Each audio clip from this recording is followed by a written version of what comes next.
¿Se han fijado en la gran cantidad de calles que hay mayormente en Santo Domingo, pero también en todo el país, que consagran la memoria de grandes trujillistas?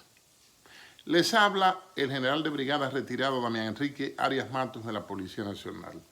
Este video es una especie de comentario de uno de los capítulos de mi libro Historiofagia, que está a la venta en la red, está de venta en Amazon, publicado en 2011. Pero quiero retomar ese tema para inquietar a la gente que no observa el entorno, que no evalúa el proceso histórico, porque los procesos históricos, explica el profesor Bosch en su libro Temas Históricos en 2 tomos, son la serie de protagonistas o los procesos surgen o se registran en lugares, en sitios, pero son desarrollados por personas vivas, por protagonistas. Aunque también el azar se ha considerado como una forma de categoría histórica. Lo que nos ocupa hoy es hacer un detalle, un comentario, si se quiere, sucinto, breve, así de memoria, de cuántos trujillistas famosos que apoyaron y ayudaron a Trujillo a no actuar solo están consagrados en plazas, avenidas y calles de nuestro país. El primero que me llega es Fello Vidal, Rafael Vidal Torres, quien estaba preso en la fortaleza Osama cuando Trujillo asume la presidencia. Trujillo, que era el comandante, como jefe del ejército, lo tenía como secretario particular, como un preso de confianza. Y él es el que se encarga de tramitar o de diseñar, redactar, supongo que en alguna máquina Underwood, los primeros decretos de la presidencia de Trujillo. Colaboró, y el primer decreto fue precisamente designando a Rafael Vidal Torres, a Fello Vidal, como secretario de la presidencia. Él tiene su calle allá en Santiago y tiene calles en otros sitios. Fello Vidal se convirtió a lo largo de los casi 31 años de la democracia de Trujillo, se convirtió en su secretario, en su ayudante. El último puesto que desarrolló fue el de gobernador de Santiago. Y tengo una foto en mi libro en la que él esgrime un revólver contra los periodistas que fueron a preguntarle el 1 de junio, ya 2 días después de muerto Trujillo, sobre la situación, mientras él se desempeñaba como gobernador de Santiago. Otro gran colaborador, y no estamos diciendo que sean malos, ni que sean buenos, ni que eran delincuentes, ni que eran ladrones, pero fueron la zapata, el soporte, los que colaboraron, porque es imposible mantener un gobierno o estar por encima y detrás del gobierno 31 años sin tener un equipo de leales colaboradores. Muchos de ellos, después de muertos, decían que ellos eran antitrujillistas. Imagínense que me expliquen eso. Entonces, después de don Fello Vidal, podemos mencionar a Manuel Arturo Peña Valle, uno de los más grandes intelectuales que ha parido la isla dominicana. Era un hombre catedrático de la Universidad de Santo Domingo, en ese tiempo no era autónoma, fue embajador en Haití, es el hombre que diseñó los tratados entre el presidente Estenio Vincent y Trujillo. Es el hombre que publicó en 1944, con motivo del primer centenario de la independencia dominicana, o de la fundación de la República, o de la separación, como usted quiera, su obra Bauruco, que le fue concedido el primer premio. Es el hombre que dio un discurso en 1937 en Elías Piña, llamado Trujillo, sentido de una política, explicando la situación de la dominicanización, del programa de dominicanización de la frontera. Es un gran colaborador de Trujillo. El tercero es el señor Troncoso de la Concha, alias Pipí, que Trujillo decía que era un hombre sabio. Troncoso de la Concha fue vicepresidente gomígrafo del presidente Peinado del 34 al 38. Pero Peinado muere en el 40 y Pipí Troncoso asume la presidencia por 2 años. Y él mismo, siendo presidente, se presenta al Congreso con una moción escrita, toma un turno pidiendo que Generalísimo Trujillo retorne a la presidencia inmediatamente. El mismo presidente que era él, porque ascendió por la muerte, como ya dijimos, de Peinado. El señor Troncoso, ligado con las familias más notables de Moca, esa aristocracia rancia que han hecho que Moca haya sido 4 veces capital temporal de la República, se casó con Alicia Sánchez y tuvo 3 hijos. Una hija llamada Alicia se casó con Marino Cáceres, hijo del presidente Cáceres, y los otros 2, Pedro Manuel y el otro no recuerdo el nombre, fueron los 2 primeros gobernadores del Banco Central. Su hijo fue el que diseñó la emisión del primer peso dominicano, por supuesto con la efigie de Trujillo en el centro.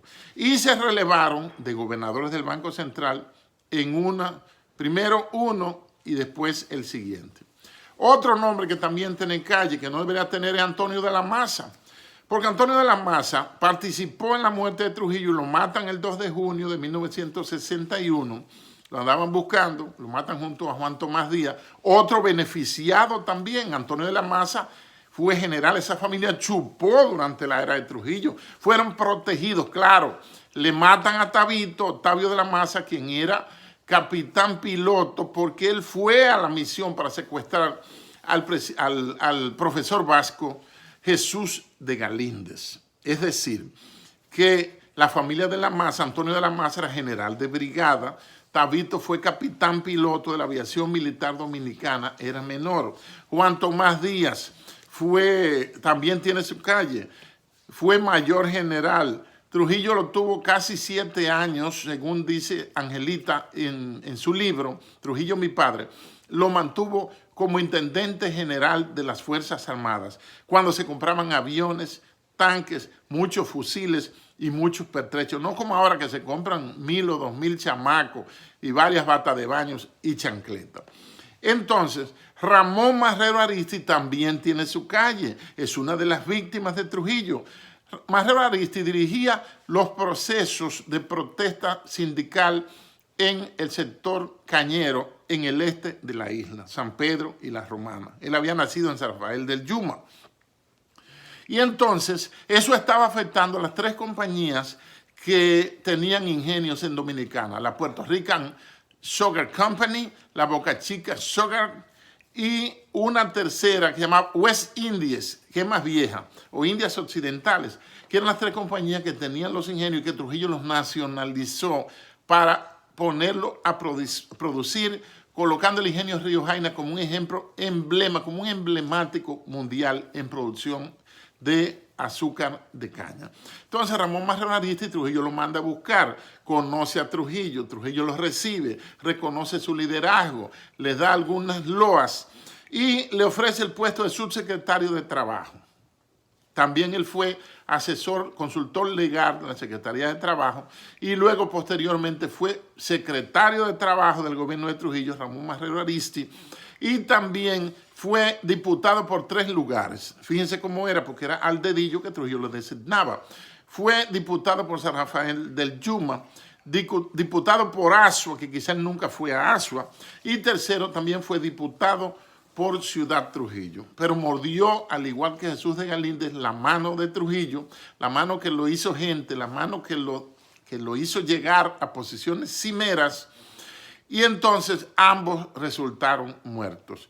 A Marrero Aristi apareció muerto en la carretera que va a Constanza, Casabito, y Trujillo preguntó, ¿y qué buscaba Ramón por ahí? Y en cuanto a Jesús de Galíndez, ya ustedes saben que en una operación de la CIA con seguridades y miembros de la CIA de Estados Unidos, lo secuestran en la 5ª Avenida de Nueva York, donde está la Columbia University, y más nunca ha aparecido su cadáver.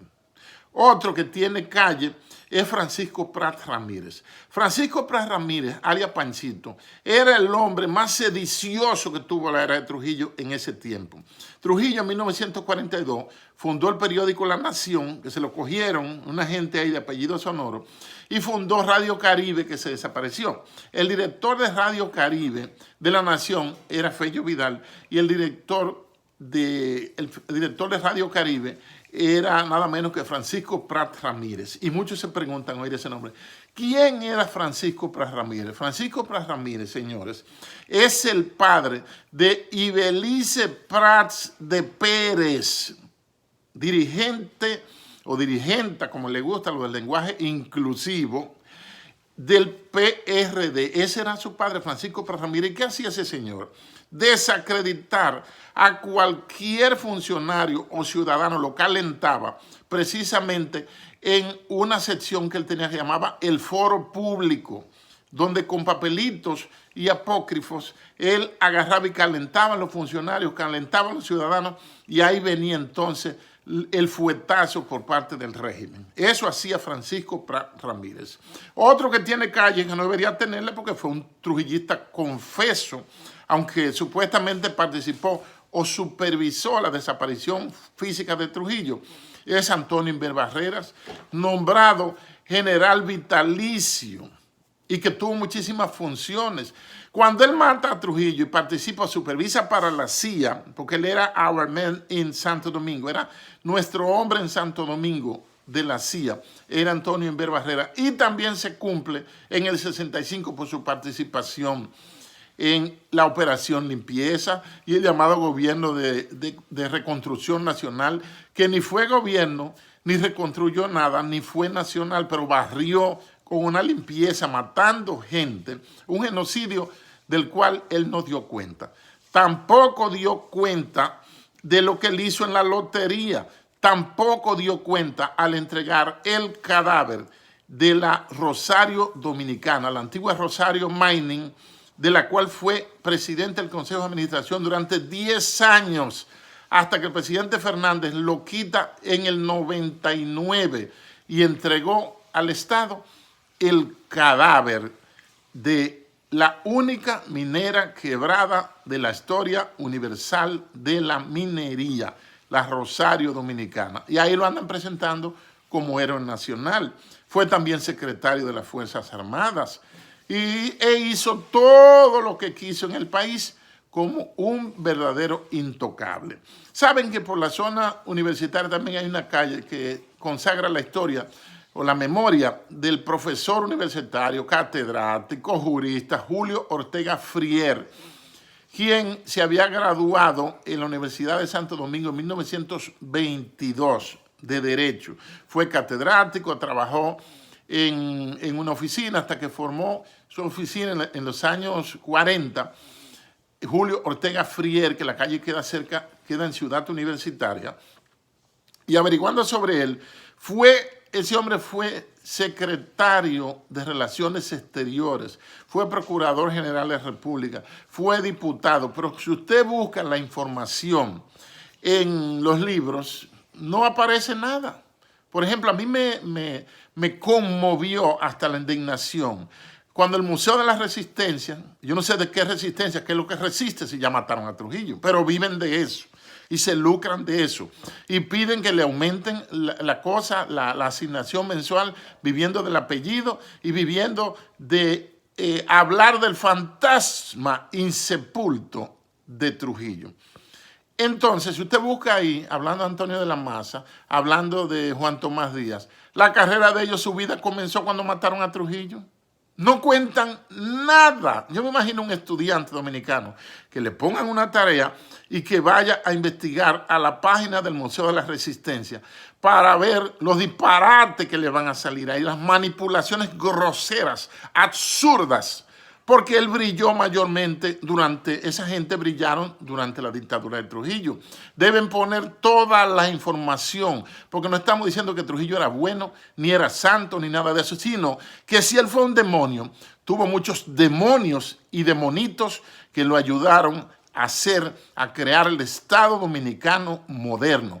Nunca la República Dominicana ha tenido tuvo antes ni tendrá el esplendor ni el nivel que tuvo durante la era de Trujillo. El problema es que los pseudodemócratas que se han robado todo lo que Trujillo dejó y construyó y dejó para la posteridad, viven azarando y hablando en mal de Trujillo para que, vendiendo un fantasma, un cuco, con alguien que ya murió hace 60 años, poder pasar sus falsas democracias, sus asaltos al erario, puedan pasar sus malos gobiernos y se convierten en figuritas de papel porque ya no hay líderes, ya no aparecen líderes, lo que hay son figuritas hechas por los mass media, por los medios de comunicación de masas. Cuando usted vea una calle de esa, acuérdese, toda esa gente fueron colaboradores, discípulos, ahijados o compadres del generalísimo Trujillo.